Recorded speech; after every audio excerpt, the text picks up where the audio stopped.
स्वामी विवेकानंद ने एक बार कहा था, अपने जीवन में एक लक्ष्य निर्धारित करो, फिर अपने शरीर को उस लक्ष्य से भर दो और दूसरे हर विचार को अपने दिमाग से निकाल दो। यही सफल होने का मूल मंत्र है।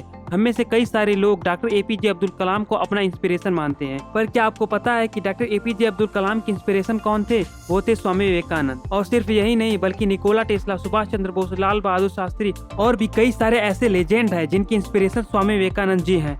तो आज हम स्वामी जी की जिंदगी की 3 ऐसी कहानियों को डिस्कस करेंगे और इन कहानियों से हम बहुत बड़ी सीख लेंगे अपनी जिंदगी में। पहली कहानी। एक बार स्वामी जी अपने आश्रम में एक छोटे पालतू कुत्ते के साथ टहल रहे थे। तभी अचानक एक युवक उनके आश्रम में आया और उनके पैरों में झुक गया और कहने लगा कि स्वामी जी, मैं अपनी जिंदगी में बहुत ही ज्यादा परेशान हूँ। मैं हर दिन काम करता हूँ, लेकिन आज तक मैं सफलता को प्राप्त नहीं कर सका। पता नहीं ईश्वर ने मेरे भाग में क्या लिखा है, जो मैं इतना पढ़ा लिखा होने के बावजूद भी नाकामयाब हूँ। उस युवक की परेशानियों को विवेकानंद तुरंत समझ गए। उन्होंने युवक से कहा, भाई थोड़ा मेरे कुत्ते को कहीं दूर सैर करा लो, उसके बाद मैं तुम्हारे प्रश्नों का उत्तर दूंगा। उनके इस बात को सुनकर युवक को थोड़ा अजीब तो लगा, लेकिन उसने दोबारा प्रश्न नहीं किया और कुत्ते को दौड़ाते हुए बाहर निकल गया। बहुत देर तक कुत्ते को सैर कराने के बाद जब युवक आश्रम पहुंचा तो विवेकानंद ने देखा कि युवक तो आराम से चुपचाप खड़ा है, लेकिन वह छोटा सा कुत्ता थकान से जोर जोर से हाँफ रहा था। इस पर स्वामी जी ने पूछा, भाई मेरा एक कुत्ता इतना ज्यादा कैसे थक गया? तुम तो बड़े शांत दिख रहे हो, क्या तुम्हें थकावट नहीं हुई? तो वह युवक बोला,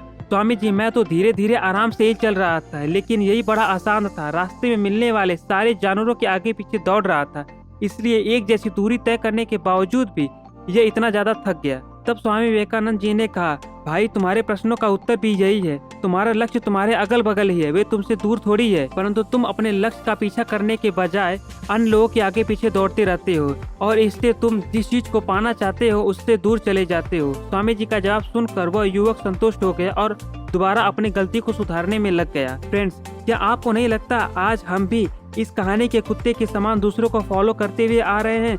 अगर आपका फ्रेंड्स कोई फैशन डिजाइनर है तो आप भी वही बनना चाहते हैं, भले ही उसमें आपकी कोई भी रुचि नहीं हो। ऐसा करके आप अपने टैलेंट को खो बैठते हैं और जिंदगी भर संघर्ष करते ही रहते हैं। दोस्तों, दूसरों को फॉलो ना करके बल्कि आप अपना खुद का लक्ष्य बनाएं और उस पर पूरी लगन से लग जाएं। दूसरी कहानी। यह उस समय की बात है जब स्वामी विवेकानंद जी देश विदेश में यात्रा कर रहे थे। यात्रा करते करते वह जर्मनी पहुंचे। वहां उनकी मुलाकात जर्मन संस्कृत के प्रसिद्ध विद्वान प्रोफेसर पॉल डायसन से हुई। उन्होंने स्वामी जी को अपने घर पर खाने के लिए आमंत्रित किया। स्वामी जी ने उनके आमंत्रण को स्वीकार किया और उनके घर पर चले गए। भोजन करने के बाद स्वामी विवेकानंद जी और प्रोफेसर पॉल डायसन संस्कृत साहित्य पर बातचीत करने लगे।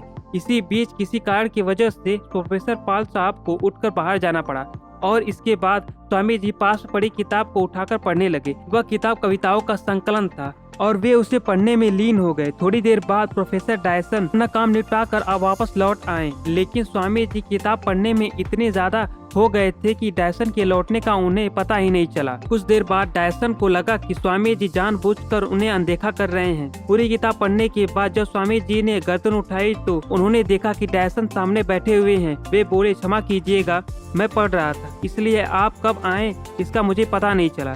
स्वामी जी के द्वारा माफी मांगने के बावजूद भी प्रोफेसर डायसन उनसे नाराज थे। उन्हें यही लग रहा था कि स्वामी जी ने जानबूझकर उन्हें नजरअंदाज किया। स्वामी जी उनके मन का भाव जान गए। उन्हें दुख हुआ। डायसन को यकीन दिलाने के लिए वे किताब की कुछ कविताएं उनको सुनाने लगे, लेकिन इसका उल्टा ही असर हुआ।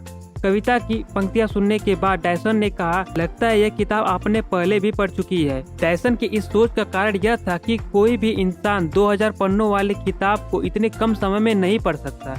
वे बोले कि किताब की सारी कविताएं आधे घंटे में याद करना यह तो नामुमकिन है। इस पर स्वामी विवेकानंद जी ने कहा, मिस्टर डायसन, जीवन में सबसे महत्वपूर्ण है एकाग्रता। एकाग्रता जितनी अधिक होगी आपका समय उतना ही कम लगेगा या काम का परिणाम उतना ही ज्यादा होगा। कोई भी इंसान अपने काम पर, अब चाहे वो काम एजुकेशन की फील्ड में हो या बिजनेस के या फिर किसी और भी फील्ड में हो, अगर आप अपने काम को एकाग्रता यानी फोकस के साथ करते हो तो आप कम समय में अपने गोल को अचीव कर सकते हो।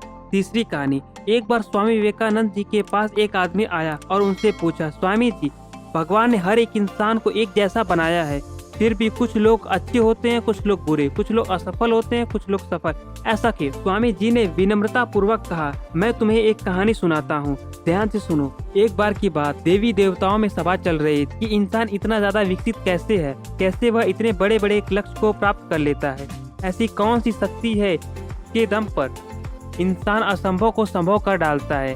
सारे देवी देवता अपने अपने विचार रख रहे थे। कोई बोल रहा था कि समुद्र के नीचे कुछ ऐसा है जो इंसानों को आगे बढ़ने के लिए प्रेरित करता है। कोई बोल रहा था कि पहाड़ों की चोटी पर कुछ है। अंत में ब्रह्मा जी ने जवाब दिया कि इंसानों का दिमाग एक ऐसी चीज है जो उसे हर कार्य को करने की शक्ति देती है। मानव का दिमाग एक बहुत ही अद्भुत चीज है। जो इंसान इसकी शक्ति को पहचान लेता है वह कुछ भी कर सकता है। उसके लिए कुछ भी असंभव नहीं है।